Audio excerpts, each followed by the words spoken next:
स्वतःच्या मार्गावरून ढळलेल्या मनुष्याचं सहाय्य करण्याच्या मोबदल्यात तुझी त्याच्याकडून अपेक्षा तरी काय? काय तुला सोन्या चांदीने मढवलं पाहिजे? काय तू तुझ्या भक्तांकडून स्वादिष्ट आणि पंचपक्वान्नाची अपेक्षा करतोस?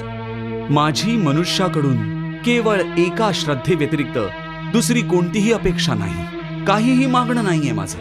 त्याने माझ्या पायांवर भलेही मोठमोठ्या वस्तू अर्पण न कराव्या, सोनं, चांदी, तूप, चंदन आणि पक्वान्न आदी मला काहीही नकोय. श्रद्धा आणि भक्ती भावाने एखादं फळ, एखादं फूल, फुलाची एक पाकळी, पाण्याचा एक थेंब वा तांदळाचा अर्धा दाणा जरी असला तरी मी त्याला देखील भक्ताच्या श्रद्धेहून कितीतरी अधिक श्रद्धेने स्वीकारत असतो. अरे, इतकंही जर शक्य नसेल तर श्रद्धा वा भक्तीचा एखादा अश्रू सुद्धा चालेल.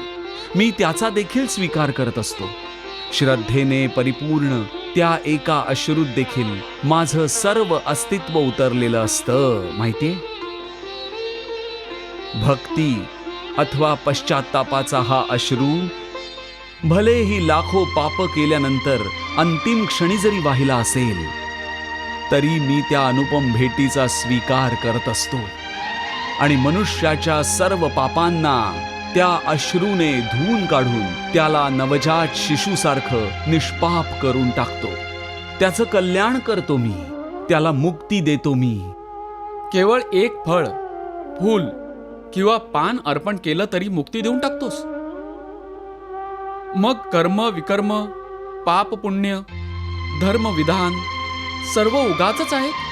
हा धर्म, हे विधान आणि त्याचे सर्व सिद्धांत तर चंद्रमा आणि अगणित ताऱ्यांप्रमाणे असतात, जे अधर्म आणि अज्ञानाच्या अंधकारात लुकलुकत राहतात.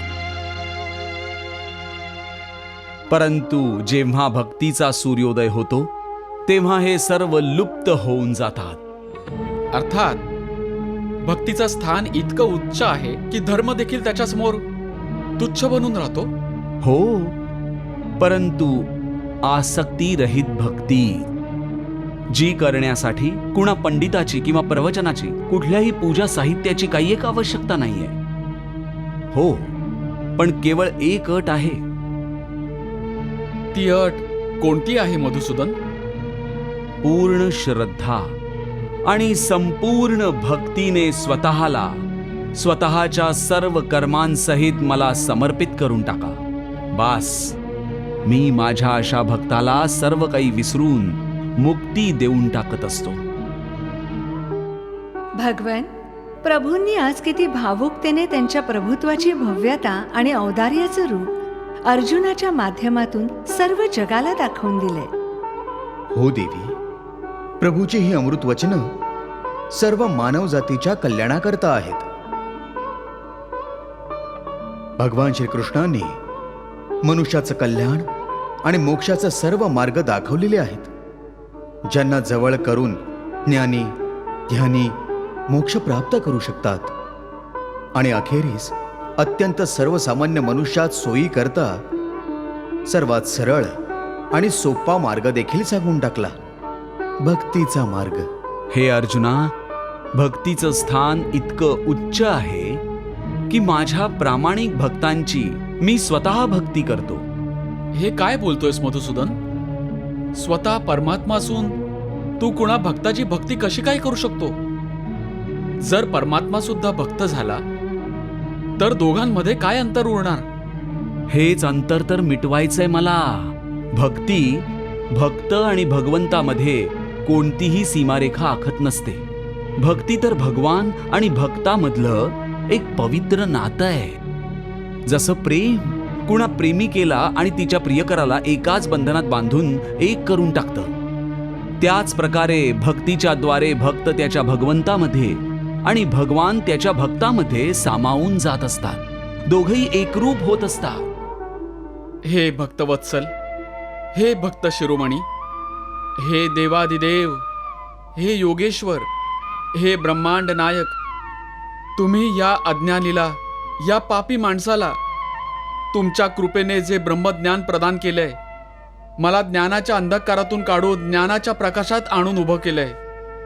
त्यासाठी मी तुमचा आभारी आहे.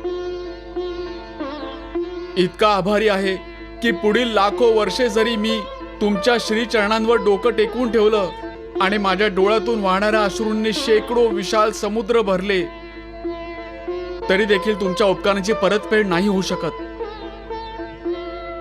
या परम गोपनीय तसंच आध्यात्मिक विद्यादाना करता तुम्हाला कोटी कोटी धन्यवाद. तुमच्या या परम ज्ञानापुढे मी नतमस्तक झालोय आणि माझी भ्रष्ट बुद्धी, माझी प्रत्येक इच्छा, माझी प्रत्येक आशा आणि माझ्या प्रत्येक अपेक्षेसह मी स्वतःला माझ्या तनामनासह तुमच्या स्वाधीन करतोय.